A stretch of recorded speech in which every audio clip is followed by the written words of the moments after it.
하나님 말씀 고린도후서 5장 16절부터 읽겠습니다. 마지막 절까지 읽습니다. 그러므로 우리가 이제부터는 어떤 사람도 육신을 따라 알지 아니하노라. 비록 우리가 그리스도도 육신을 따라 알았으나 이제부터는 그같이 알지 아니하노라.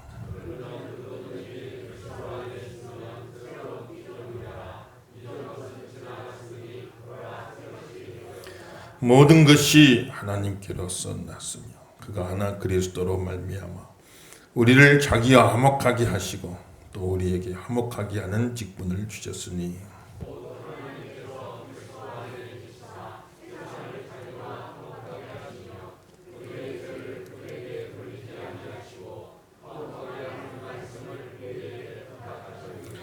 그러므로 우리가 그리스도를 대신하여 사신이 되어 하나님이 우리를 통하여 너희를 권면하시는 것 같이 그리스도를 대신하여 간청하노니 너희는 하나님과 화목하라. 하나님이 죄를 알지도 못하신 일을 우리를 대신하여 죄로 삼으신 것은 우리로 하여금 그 안에서 하나님의 의가 되게 하려 하심이라. 아멘. 따라합시다. 하나님과 화목하라. 우리는 하나님과 화목해야 할 줄로 믿습니다. 왜 우리가 하나님과 화목해야 되느냐? 우리가 다 하나님이 필요하기 때문에. 하나님이 아쉬워서 우리와 화목하자 하는 게 아니에요. 우리가 아쉽기 때문에 하나님과 화목해야 되는 겁니다. 우리는 다 하나님이 필요한 거예요. 왜 하나님이 필요하냐? 우리 인간이 무지하기 때문에. 조금 유식한 사람은 있어도 전지한 사람은 없어요. 한 치 앞도 모르는 인생 아니겠습니까? 우리 인간이 무지하기 때문에 전지하신 하나님의 인도가 필요해요. 하나님 우리를 인도해 주셔야 되거든요. 우리는 한 치 앞도 모르고 막 가죠. 막 갑니다. 이게 살 길인지 죽을 길인지 축복의 길인지 저주 길인지 막 알지도 못하고 참 무식하면 용감하다고 그랬죠. 그냥 막 걸어가는 거예요. 그러니 하나님이 전지하신 하나님이 우리를 인도해 주셔야 돼요. 하나님이 인도해 주셔서 여기까지 오신 줄로 믿습니다만 안 그랬으면 우리 벌써 지금 우리 어디서 어떤 모습으로 있을지 알 수가 없어요. 하나님이 인도해 주셨으니까 여기까지 와 있는 거예요. 앞으로도 인도해 주실 줄로 믿습니다만 천국 가는 그날까지 인도해 주시니 또 인간이 무능하다. 유능한 사람은 있어도 전능한 사람은 없어요. 자기 분야에서 자기가 잘하는 것, 그 안에서 조금 남보다 상대적으로 잘하는 거지. 조금 힘이 있는 거지. 그 자기가 잘할 수 있는 것을 벗어나면 꼼짝 못해. 손을 쓸 수가 없어요. 그 인간의 능력이 이렇게 한계가 있다 이 말이에요. 특별히 자녀들을 키우다 보면 부모가 참 내 무능을 절감할 때가 많죠. 부모의 입장에서는 뭐든지 다 해주고 싶고 다 자녀를 이렇게 만들어가고 싶고 다 하고 싶지만 어디 자녀들이 마음대로 되나요? 뜻대로 되나요? 그럴 때 참 보면 부모로서 자기 무능함을 절감할 때가 많아요. 아, 내 힘으로 다 되는 게 아니구나. 내 힘으로 못하는 게 있구나. 그래서 또 하나님 앞에 기도하는 거예요. 부지런히 하나님 앞에 기도하면 눈물의 자녀는 절대로 망하는 법이 없을 줄로 믿습니다. 열심히 기도하면 하나님이 도와주시니 우리가 무능하기 때문에 전능하신 하나님이 도와주셔야 돼요. 하나님의 도움이 필요하거든요. 또 인간이 무상해요. 인간이 너무 무상한 거 인생 무상이죠. 여전하지 못해요. 한결같지 못해요. 꽃이 활짝 피었어요. 이야, 들에 핀 꽃이 솔로몬의 모든 영화로 입은 옷보다도 더 아름답다. 얼마나 들꽃이 예쁘게 핀지 몰라요. 근데 잠깐 있으면 금방 시들어버려요. 금방 시들어버려요. 우리 인생도 꽃이 활짝 필 때가 있죠. 막 열매를 막 거둘 때도 있어요. 그런데 조금 지나고 나면 다 시들어버리고 말라버리고 꽃은 지고 열매도 다 떨어지고 그래 시들어서 말라버린단 말이에요. 100년도 채 못 갑니다 인간이. 그래서 이 땅의 삶만 보면 헛되고 헛되며 헛되고 헛되니 모든 것이 헛되도다. 전도서 그 고백이 맞아요. 이 땅의 삶만 보면 해 아래 새 것이 없나니 모든 것이 헛되고 헛되도다. 이 땅의 육신의 삶만 보면 너무 헛된 겁니다. 100년도 못 가는 인생이에요. 금방 있는 것 같더니 돌아보면 없어요. 벌써 이제 여러분들 주변에 막 부고가 날라오는 경우도 많을 겁니다. 금방 같이 친구고 동무고 동료고 했었는데 지인이고 그랬었는데 막 부고장 날라와요. 부고장 날라와. 인생이 너무나 험한 거죠. 살만하면 가는 겁니다. 평생 고생이. 이게 좀 뭐 살아볼만 하면은 그냥 세상 떠는 게 얼마나 안타까운지 알 수가 없어요. 인생이 이렇게 무상하기 때문에 영원하신 하나님을 만나야 돼요. 하나님 주신 영생을 얻어야 할 줄로 믿습니다. 영원한 생명 얻어야지. 그래서 인간의 3대 한계, 무지, 무능, 무상. 인간이 겪을 수밖에 없는 3대 한계입니다. 이게. 무지, 무능, 무상이에요. 유한한 존재, 인간은 다 한계가 있는 유한한 존재입니다. 그렇기 때문에 우리가 한계가 있는 유한한 존재이기 때문에 무한하신 하나님, 전지하시고 전능하시고 영원하신 하나님은 한계가 없잖아요. 전지하시고 전능하시고 영원하신 하나님이 필요하다 이 말이에요. 우리 인간이. 우리가 한계가 없으면 하나님도 필요 없어요. 우리가 하나님이죠. 우리가 한계가 없어. 우리가 한계가 없고 우리가 무한한 존재면 하나님이 필요 없어. 우리가 하나님인데. 그런데 인간이 유한한 존재이기 때문에 한계가 있는 존재이기 때문에 지식이나 능력이나 생명이 다 한계가 있는 존재이기 때문에 무한하신 하나님, 지식과 능력과 생명에 한계가 없는 그 무한하신 하나님이 우리는 필요하다 이 말이에요. 그래서 우리는 하나님과 화목되어야 되는 겁니다. 하나님과 화목하시길 예수 이름으로 축원합니다. 그럼 따라합시다. 무지한 인간, 전지하신 하나님, 무능한 인간, 전능하신 하나님, 무상한 인간, 영원하신 하나님. 할렐루야. 그래서 앞부분 제가 할게 뒷부분 여러분이 해보세요. 무지한 인간, 아무튼 하나님이죠. 다시 한번 무지한 인간, 그렇죠. 무능한 인간, 무상한 인간. 그래요. 우리가 다 하나님이 필요합니다. 하나님과 화목돼야 돼요. 그런데 하나님과 화목해야 되는데 하나님과 화목하지 못하게 만드는 게 있어요. 우리가 하나님과 화목해야 되는데 우리를 하나님하고 화목하지 못하는 게 만드는 게 있다고 말이지. 그게 뭐냐면 죄다는 거. 죄가 우리를 하나님과 화목하지 못하게 만들어요. 1번 죄는 우리를 하나님과 화목하지 못하게 만듭니다. 1번에 있는 이사야서 59장 말씀 읽어봅시다. 시작. 여호와의 손이 짧아 구원하지 못하심도 아니요 귀가 둔하여 듣지 못하심도 아니라 오직 너희 죄악이 너희와 하나님 사이를 갈라놓았고 너희 죄가 그의 얼굴을 가리어서 너희에게서 듣지 않으시게 함이니라. 아멘. 하나님이 손이 짧아서 못 도와주겠냐?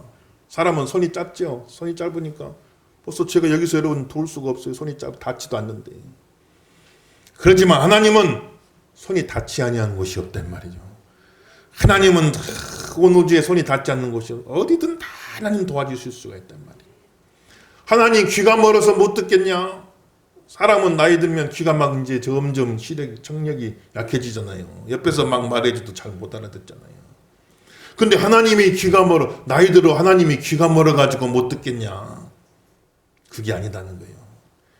죄가 하나님과 너희 사이를 내었고, 그 말은 죄가 너희와 하나님 사이를 갈라놓았고, 그 말이죠. 죄가 하나님과 우리 사이를 화목하게 하는 게 아니라 갈라놓아버려가지고 하나님의 손이 닿지 못하게 만들고 우리 기도가 하나님께 상달되지 못하게 만들고 죄가 하나님과 우리 사이를 이간한단 말이에요. 갈라놓게 만들어서 참 멀어지게 만든단 말이죠. 죄는 우리를 하나님과 화목하지 못하게 만들고 오히려 하나님의 진노 아래 있게 만든다고 그랬어요. 중간에 보면 1페이지 밑줄 쳐진 데 있죠. 하나님의 진노는 죄를 향한 거룩하시고 의로우신, 하나님은 거룩하시고 의로우시기 때문에 그 죄에 대해서 진노하시는데, 하나님의 진노는 죄를 향한 거룩하시고 의로우신 하나님의 정당한 분노입니다. 한번 써보세요. 정당한 분노예요. 우리 분노는 정당하지 못할 때가 많아요. 근데 하나님의 분노는 정당한 분노예요. 정당한 분노. 의로우시고 거룩하신 하나님이 죄에 대하여 정당한 분노를 가지시는 거예요. 하나님 왜 진노합니까? 하나님 왜 진노하세요? 그러면 안 돼요. 정당한 분노입니다. 그거는 정당한 분노. 하나님 의로우시고 거룩하신 하나님이 죄를 향하여 갖는 정당한 분노, 하나님의 진노 아래 우리가 살 수밖에 없게 만드는 거예요. 죄는 우리를 하나님과 화목하지 못하게 만들고 오히려 하나님의 진노 아래 살게 만들어요. 그게 바로 죄입니다. 그럼 구체적으로 죄란 무엇인가? 이번 죄란 인간의 가장 근본적인 도리를 지키지 않는 겁니다. 하나님이 사람을 창조해 놓고 제일 근본적인 도리, 이것만은 지키고 살아라. 네가 사람이라면, 사람 아니고 짐승이라면 상관없는데 사람이라면 이것만은 지키고 살아라 하신 가장 근본적인 도리를 지키지 않는 게 죄입니다만. 참고로 한번 써놔보세요. 하나님이 우리 인간에게 가르쳐주는 근본 도리는 율법이죠. 율법인데 율법에는 총 613가지 계명이 있다. 613가지 계명. 거기에는 긍정명령이란 말은 이렇게 해라 하시는 명령이죠. 긍정명령이 248가지예요. 248가지. 성경의 모든 율법을 다 수를 세본 거죠. 부정명령 하면 안 된다, 하지 말아라 하는 게 365가지입니다. 그러니 총 613가지의 하나님의 명령이 있어요. 사람의 근본적인 지켜야 될 도리가. 이게 사람 노릇하고 사는 게 쉬운 게 아닙니다. 짐승은 막 아무렇게나 본능대로 살아도 되죠. 근데 사람은요, 사람 노릇하고 사는 게 쉬운 게 아니에요. 사람이라면 지켜야 될 도리가 있어요. 네가 사람 아니고 짐승이라면 필요 없지만 네가 사람인 이상은 이렇게 살아야 되느니라 하고 하나님이 주신 게 613가지인데 그 613가지를 어떻게 다 알 수도 없고 외울 수도 없고 어떻게 다 지킵니까? 그래서 이 613가지를 딱 10로 줄여놨어요. 10개로 줄여놨어요. 그게 뭡니까? 십계명이에요. 십계명. 이 613가지를 이거 다 외울 수도 없고 어떻게 합니까? 그래서 이제 주제별로 다 큰 분류를 해서 10가지로 딱 축약을 해놨어요. 그게 이제 십계명이죠. 십계명. 거기 써보세요. 십계명인데 둘로 나누죠. 십계명은 하나님 사랑, 1에서 4계명, 이웃 사랑 5에서 10계명. 하나님에 관한 게 4가지, 이웃에 대한 게 6가지. 그래서 십계명을 우리에게 주신 거예요. 그런데 아이고 십계명도 너무 많습니다. 10개를 또 다 외우려면 그것도 참 힘든 일이니까. 그래서 예수님 아예 딱 둘로 줄여놔. 둘로. 613가지를 10개로 줄이고 10개를 아예 둘로 줄였어요. 줄로. 그래서 하나님 사랑, 이웃 사랑. 첫째는 하나님 사랑이고 빈칸에 써. 첫째는 하나님 사랑이고 둘째는 이웃 사랑이다. 그러니까 총 613가지를 10가지로 줄이고 그 10가지도 많습니다. 그러면 딱 아예 그냥 엑기스로 요약을 하자 그래서 하나님 사랑, 이웃 사랑 2가지로 예수님이 축약을 해주신 거예요. 2페이지에 2번 마태복음 말씀 22장 한번 읽어봅시다. 마태복음 22장 다 읽습니다. 시작. 예수께서 이르시되 내 마음을 다하고 목숨을 다하고 뜻을 다하여 주 너의 하나님을 사랑하라 하셨으니 이것이 크고 첫째 되는 계명이요 둘째도 그와 같으니 네 이웃을 네 자신같이 사랑하라 하셨으니 이 2계명이 온 율법과 선지자의 강령이니라. 아멘. 강령이다 그 말이 엑기스다 그 말이 엑기스.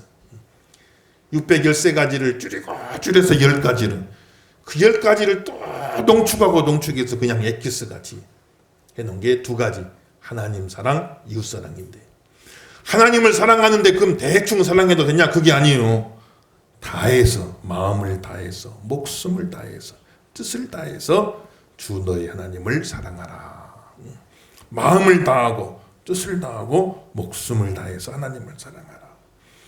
내 이웃을 사랑하는데 그냥 대충 사랑하는 게 아니라 네 자신같이, 내 몸같이 사랑해라. 이렇게 말씀하시는. 그래서 하나님을 사랑하지 않는 것이 죄입니다. 우리 흔히 죄 그러면은 내가 언제 도둑질 했습니까? 살인을 했습니까? 강도짓을 했습니까? 하지 말라는 것을 한 것만 죄라고 생각하는데, 죄는 뭐냐면 하지 말라는 것을 한 것만 죄가 아니라 마땅히 해야 될 것을 하지 않는 게 오히려 더 큰 죄예요. 우리는 마음을 다하고 뜻을 다하고 힘을 다해서 하나님을 사랑해야 할 줄로 믿습니다. 이걸 하지 않는 게 죄예요. 이게 제일 본질적인 죄예요. 왜 마음을 다하고 뜻을 다하고 힘을 다해서 하나님을 사랑해야 되냐? 쉽게 말하면 존재 전체로 하나님을 사랑해야 되냐? 우리 존재 전체가 하나님의 은혜를 받았기 때문에 그런 거예요. 우리 존재 전체가 하나님의 은혜로 된 것이기 때문에 우리 존재 전체를 다해서 하나님을 사랑하라. 이렇게 하나님이 명령하시죠. 그게 사람의 본분이다. 그게 사람의 가장 근본적인 도리다. 1번 가로 1번 하나님을 사랑하지 않는 것이 죄입니다. 먼저 우리는 읽어봅시다. 먼저 우리는 시작. 먼저 우리는 우리의 모든 것을 다하여 하나님을 사랑해야 합니다. 왜냐하면 우리 삶의 모든 좋은 것은 다 하나님의 은혜이기 때문입니다. 우리 삶의 모든 좋은 것은 다 하나님 은혜예요. 하나님 은혜 아닌 게 없어. 우리 삶의 모든 안 좋은 것은 다 우리 죄 때문에 생긴 거지. 안 좋은 것은 다 우리 죄 때문에 생긴 거예요. 태초에 에덴 동산에 없던 겁니다. 그 안 좋은 것은 다 우리 죄 때문에 생긴 거예요. 한번 살펴보세요, 여러분들. 근데 우리 삶의 모든 좋은 것은 다 하나님 은혜예요. 다 하나님 은혜. 먼저 우리는 좀 다시 읽읍시다. 먼저 시작. 먼저 우리는 우리의 모든 것을 다하여 하나님을 사랑해야 합니다. 왜냐하면 우리 삶의 모든 좋은 것은 다 하나님의 은혜이기 때문입니다. 우리는 하나님의 은혜 하늘 아래, 하나님의 은혜 땅 위에서 살아갑니다. 하나님의 은혜 음식, 물, 공기를 먹고 마시고 숨쉬며 하나님께서 은혜로 주시는 힘을 힘입고 하나님께서 은혜로 주시는 생명으로 살아가고 있습니다. 아멘. 3번 사도행전 17장 시작. 우주와 그 가운데 있는 만물을 지으신 하나님께서는 만민에게 생명과 호흡과 만물을 친히 주시는 이심이라. 우리가 그를 힘입어 살며 기동하며 존재하느니라. 아멘. 할렐루야. 그랬어요. 우리 삶의 모든 좋은 것은 다 하나님의 은혜입니다. 하나님의 은혜, 하늘도 하나님이 만들어줬어요. 하늘 우리가 만들었습니까? 하나님의 은혜 아래 사는 거예요. 우리가 발 딛고 사는 땅도 하나님이 지었어요. 땅 만든 사람이 있어요. 다 하나님의 은혜로 지어준 거예요. 하나님의 것인데 인간이 거기다 금긋기하고 땅 따먹기하고 살죠. 자기 것인 양 사는 거예요. 다 하나님이 만들어주신 모든 공기도 하나님이 만들어주신 공기 만든 사람이 있어요. 물을 자기가 만들었습니까? 다 하나님이 만들어준 모든 음식도 먹을 것도 하나님이 만들어. 하나님의 은혜를 먹고 하나님의 은혜를 마시고 하나님의 은혜를 숨쉬고 우리가 매일매일 살아가는 거예요. 우리의 생명도 하나님이 주신 거예요. 우리 모든 생명도 하나님이 주시고 인간에게 모든 호흡을 주시고 그렇게 들숨날숨 숨쉬는 생명도 다 호흡도 하나님이 주장하시는 거예요. 하나님이 걷어가시면 그날로 가는 겁니다. 우리 모든 움직일 수 있는 힘도 지금 이 순간 내가 움직일 수 있는 힘도 그를 힘입어 기동하며 사느니라. 우리가 움직일 수 있는 힘도 순간순간 하나님이 주시는 거예요. 그 힘 걷어가시면 손가락 하나 깜딱할 힘도 없어 인간이. 그러니까 불신자들이 무신론자들이 하나님 어디 있느냐 하나님 없다 하고 외치는데 그 외칠 수 있는 그 힘도 하나님이 준 거예요. 하나님 주신 힘을 가지고 하나님이 주신 힘을 가지고 하나님 없다 하면 이게 죄입니다. 이게 죄예요. 사람이 할 도리가 아니죠. 마음을 다하고 힘을 다하고 뜻을 다 해서 하나님을 사랑하라. 하나님은 이런 사랑을 받을 자격이 있는 줄로 믿습니다만 이런 사랑을 요구할 자격이 있어요. 우리 모든 것이 다 하나님의 은혜이기 때문에 마음을 다하고 뜻을 다하고 힘을 다해서 하나님을 사랑하라. 네 존재를 다해서 하나님을 사랑하라. 하나님은 그런 사랑을 요구할 자격이 있는 겁니다. 그 사랑하지 아니하면 그 은혜 알지 못하면 그게 죄예요. 사람의 가장 근본적인 도리를 어기는 거예요. 평생을 하나님의 은혜로 살고도 하나님의 은혜를 알지 못하면 그것같이 큰 죄가 없어요. 평생을 하나님의 은혜로 살고 하나님의 도우심으로 살고 그래놓고 하나님 없다고 그러면 이거같이 배은망덕이 어디 있습니까? 자식이 그냥 자랍니까? 적어도 몇 년은 부모가 다 안아주고 품어주고 먹여주고 치워주고 입혀주고 다 해가지고 살잖아요. 크잖아요. 부모 은혜도 모르고 자기 혼자 큰 줄 알고 부모가 어딨냐 해준 게 뭐 있냐 그러면은 이게 사람 할 도리가 아니잖아요. 마찬가지로 하나님 앞에 하나님을 사랑하고 감사하고 영광 돌리는 게 사람의 가장 근본 도리고 이걸 어긴 게 제일 큰 죄입니다. 제일 큰 죄예요. 도둑질하고 살인내고 그건 십계명에 나중에 나오는 죄입니다. 제일 큰 죄, 그거보다 더 큰 죄, 도둑질하지 말라, 살인하지 말라, 이거보다 더 큰 죄는 하나님 모르는 죄, 하나님 없다고 하는 죄예요. 하나님께 감사하지 않는 죄입니다. 우리 이걸 알아셔야 돼요. 마음과 뜻과 정성을 다해서 하나님 사랑하시는 저음 되기를 예수 이름으로 축원합니다. 또 이제 3페이지에 가로 2번 이웃을 사랑하지 않는 것도 죄죠. 이웃을 사랑하지 않는 것도 죄입니다. 2번 이웃을 사랑하지 않는 것이 죄입니다. 하나님께서는 이웃을 한번 읽어봅시다. 시작. 하나님께서는 이웃을 자기 자신과 같이 사랑하라고 하셨습니다. 우리의 이웃들은 하나님께서 우리에게 함께 더불어 살라고 지어주신 천하보다 귀한 존재들입니다. 하나님께서는 우리에게 이웃을 자기 자신처럼 사랑하여 돕고 섬기며 살아가라고 하셨습니다. 살인, 간음, 도둑질 등 이웃에게 해가 되는 일을 하지 말라고 하셨습니다. 이를 어기고 이웃에게 해를 끼치는 것이 다 죄가 됩니다. 여기서 중요한 점은 우리는 흔히 행동으로 옮긴 것만 죄로 여기는데 이웃에게 대하여 마음으로 지은 죄, 마음으로. 이게 또 참 중요한 거예요. 행동으로만 죄가 아닙니다. 마음으로 지은 죄도 하나님께는 다 똑같이 죄가 되는 거예요. 그러니 이웃이 얼마나 소중한 존재인지 이 넓고 넓은 세상 속에 지구가 얼마나 넓어요. 넓고 넓은 세상 속에 사람도 많고 60억이 넘는 사람 가운데 그 넓고 넓은 지구에 60억도 넘은 사람 가운데 하나님이 내 곁에다가 붙여주신 사람들이 얼마나 소중한 사람들인지 몰라. 그냥 어떻게 우연히 살다 보니까 옆에 살게 된 게 아니에요. 하나님이 내 곁에 붙여주셨어. 하나님이 내 이웃을 만들어주셨어요. 서로 사랑하고 섬기며 자기 몸처럼 귀히 여기고 자기 몸 사람이 정신이 좀 이상해갖고 자기 막 자해하는 사람 외에는 다 자기 몸을 귀하게 여기잖아요. 자기 몸이 추우면 입혀주고 자기 몸이 줄이면 먹여주고 자기 몸이 다치면 치료해주고 얼마나 자기 몸을 귀히 여깁니까? 자기 몸을 그렇게 귀히 여기듯이 이웃들을 그렇게 귀히 여기라. 이웃이 추우면 입혀주고 이웃이 줄이면 먹여주고 이웃이 다치면 싸매주고 그렇게 자기 몸처럼 귀히 여기라. 한 사람 한 사람이 천하보다 귀한 존재다. 우리 한 사람 한 사람은 천하보다 귀한 존재임을 믿으시면 아멘 하십시다. 내가 천하보다 귀한 존재요? 천하를 다 얻고 내 생명 잃어버리면 무슨 소용이 있어요? 내가 천하보다 귀한 존재면 내가 천하보다 귀한 존재면 내 옆에 있는 이웃도 다 천하보다 귀한 존재인 겁니다. 다 귀한 존재인 거예요. 더더군다나 하나님이 내 옆에 붙여주신 그냥 지나가는 내 옆집에 이름도 모르고 내 옆집에 사는 사람도 귀한데 더더군다나 같은 교우들로 같은 성도로 같이 한 교회로 묶어 얼마나 귀한지 알 수가 없어요. 그걸 귀히 여기고 그렇게 서로 사랑하며 살아라 이 말이에요. 그것이 하나님의 뜻이다.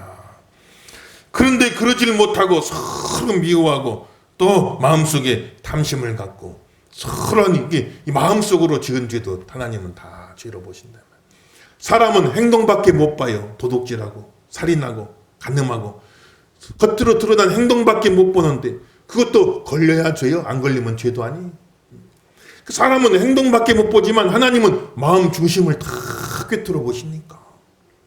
내가 언제 뭐 살인했습니까? 네가 행동으로 살인은 안 했을지 몰라도 네 마음속으로는 이미 누군가를 죽였다. 미워할 적에 죽인 거나 마찬가지다. 네가 행동으로 살인으로 행동으로만 안 옮겼지 네 마음속으로 이미 죽인 거나 마찬가지다. 미워할 때. 내가 언제 도둑질했습니까? 내가 남의 것을 훔쳐오진 않았지만 행동으로 안 옮겼지만 네가 마음속으로 탐욕을 품었을 때, 탐심을 가졌을 때 이미 네 마음으로는 보이지 않는 마음의 손으로 그거 다 훔쳐온 거다. 마찬가지단 말이야. 하나님은 마음 중심까지 다 꿰뚫어 보기 때문에 마음으로 우리가 지은 죄도 다 하나님 앞에는 죄가 된다는 거예요. 그래서 4번 5번 말씀이죠. 읽어봅시다. 다 읽습니다. 시작. 옛사람에게 말한 바 살인하지 말라. 누구든지 살인하면 심판을 받게 되리라 하였다는 것을 너희가 들었으나 나는 너희에게 이르노니 형제에게 노하는 자마다 심판을 받게 되리라. 또 간음하지 말라 하였다는 것을 너희가 들었으나 나는 너희에게 이르노니 음욕을 품고 여자를 보는 자마다 마음에 이미 간음하였느니라. 또 이르시되 사람에게서 나오는 그것이 사람을 더럽게 하느니라. 속에서 곧 사람의 마음에서 나오는 것은 악한 생각 곧 음란과 도둑질과 살인과 간음과 탐욕과 악독과 속임과 음탕과 질투와 비방과 교만함과 우매함이니 이 모든 악한 것이 다 속에서 나와서 사람을 더럽게 하느니라. 아멘. 그래서 마음속으로 지은 것까지도 다 죄가 된단 말이에요. 그래서 우리가 어디 생각할 때 큰 죄, 아이고 누구는 사람을 몇 명을 죽였대요. 큰 죄죠. 그럼 그것만 지옥 가냐? 그것만 하나님의 진노를 받냐? 그게 아니요. 마음속으로 누구를 미워해도 그건 큰 죄도 아닌 것 같죠? 근데 큰 바위 덩어리나 조그마한 모래나 물에 깔아앉기는 다 마찬가지입니다. 하나님 앞에는 다 똑같이 죄예요. 똑같이 죄. 사람은 양적으로 따지죠. 누가 더 큰 죄다, 누가 더 작은 죄다. 그게 아니에요. 하나님 앞에는 질적으로 따지시. 큰 죄건 작은 죄건 다 죄는 죄단 말이에요. 그래서 하나님의 진노 아래 설 수밖에 없는 것이. 그래 나는 하나님 말씀 완벽하게 지켰습니다 할 사람이 누가 있겠어요? 10계명 중에 10계명 10계명을 다 지켰어요. 완벽하게 지켰습니다 할 사람 누가 있겠냔 말이에요. 네 부모를 공경하라 그랬는데 그 말씀 하나만 가지고도 우리가 하나님 앞에 할 말이 없어요. 거기에 들 수가 없어요. 너의 부모를 나는 내 부모를 완벽하게 공경했습니다. 나 같은 사람 없어요. 할 사람 누가 있겠냔 말이에요. 효자일수록 내가 불효했습니다. 내가 불효했습니다. 부모를 더 공경하지 못했어. 효자들이 오히려 더 그래요. 불효한 사람들은 고기 난 것 떠다들이면 큰 효도한 줄 알고 내가 부모 효도했다고 그러는데 진짜 효자들은 자기 살 배워서 부모 공경하더라도 그런 경우도 많잖아요. 옛날 보면 자기 살 배워서 부모 공경하더라도 그러고도 부모를 다 공경 못했다고 돌아가시고 나면 내가 죄인입니다.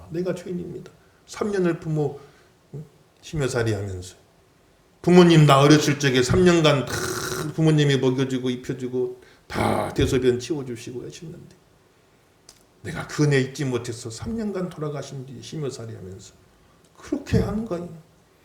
그러니까 따지고 들어가 보면 하나님 말씀을 따지고 들어가 보면 대충 얼추하면 다 지켰다고 장담하고 자랑할 수 있겠지만 깊이 들어가 보면 하나님 말씀 앞에 죄인 아닌 사람이 아무도 없단 말이에요. 우리가 다 죄인입니다. 아니 내가 죄인입니다. 이 고백을 하는 거죠. 따라합시다. 내가 죄인입니다. 그렇게 하나님 앞에 가는 거예요. 서는 거예요. 그래서 이 죄 문제를 어떻게 하면 해결받느냐. 제일 첫 번째 가는 길은 우리 4페이지 3번 죄를 해결받으려면 어떻게 해야 되느냐. 먼저 자신이 죄인임을 인정해야 돼요. 인정.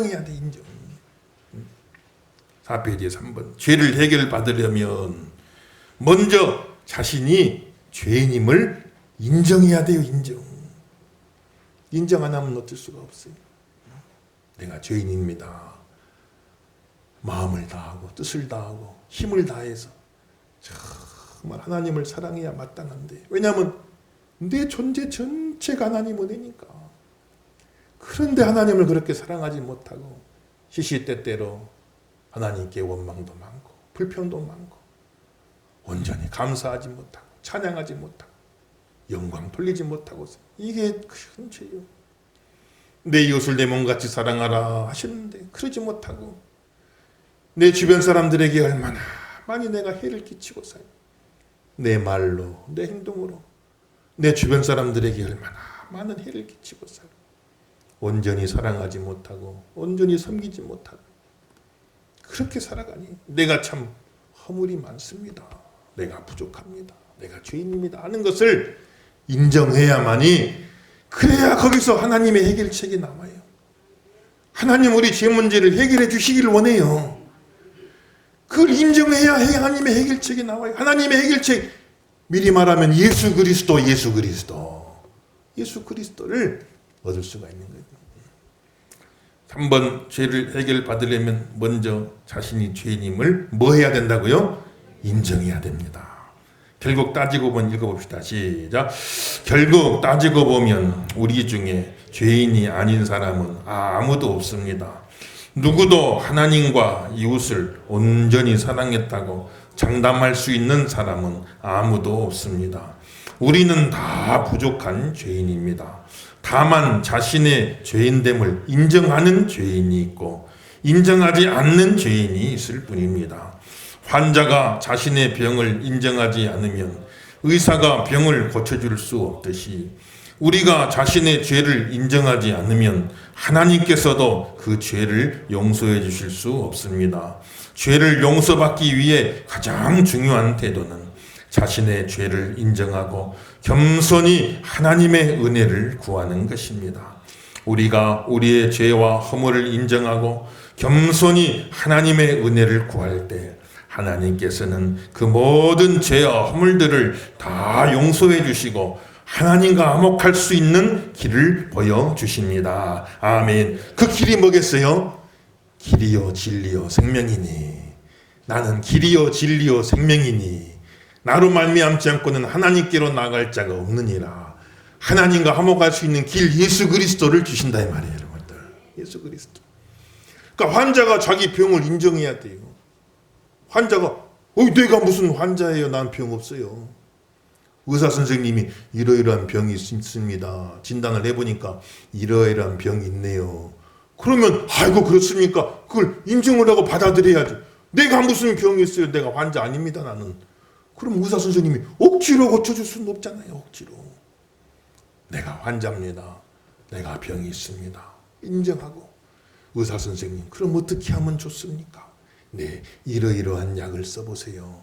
이러이러한 약을 드셔야 됩니다.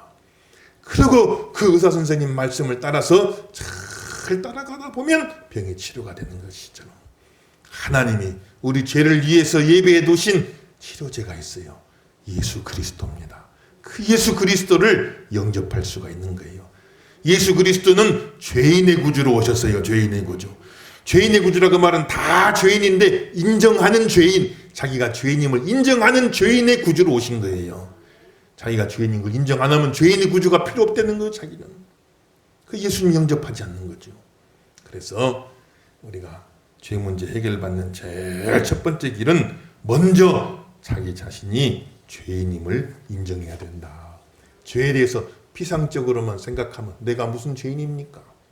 그런데 하지 말란 것을 해서만 죄가 아니라 사람이 마땅히 해야 될 것 가장 근본돌이 하나님을 사랑하고 이웃을 서로 사랑하는 이것을 하지 못한 것이 죄구나.